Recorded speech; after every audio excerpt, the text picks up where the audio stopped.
guys, this is Aninshi Mardia again, and this is a short video about 5 characteristics of interpersonal communication. So the first characteristic is that interpersonal communication is a dynamic process. By this what I mean is that the entire process is continuous, it's not static. What this means is that all the components of interpersonal communication are all interconnected. So whenever you do or say something to someone else, this influences what they do or what they say back. The second characteristic is that interpersonal contact is unrepeatable.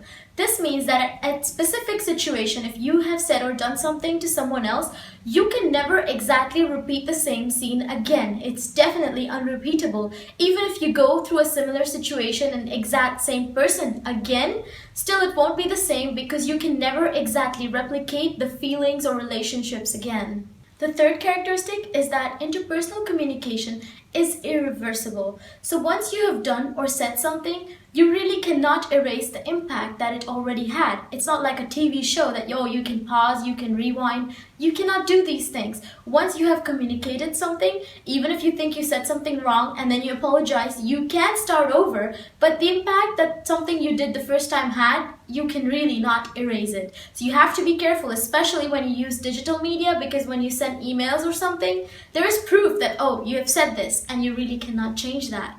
The fourth characteristic of interpersonal communication is that interpersonal communication is learned. Interpersonal skills are always a learned process. You're not necessarily born with it, and I mentioned this in one of my previous videos, that you can always learn as the situation develops or as you get to know a person better, you get better at anticipating what is going to happen next. So you know how to strategically devise a plan of what you're going to say or do in situations. And the fifth and last characteristic about interpersonal communication is that interpersonal communication is non-summative. What does non-summative mean? Well, it means it's whole. The word non-summative means the whole is more than the sum of its component. In this case, what I mean to say is that interpersonal communication is not just about the individuals who are part of the communication. It's actually like a huge flowchart. It's about the entire thing of how something is communicated to somebody else, how it's perceived, in what way it is done. So interpersonal communication is actually very important because, especially if you're going to work, you might have to become better at it, learn it, so that you can present yourself, and marketing yourself is very important.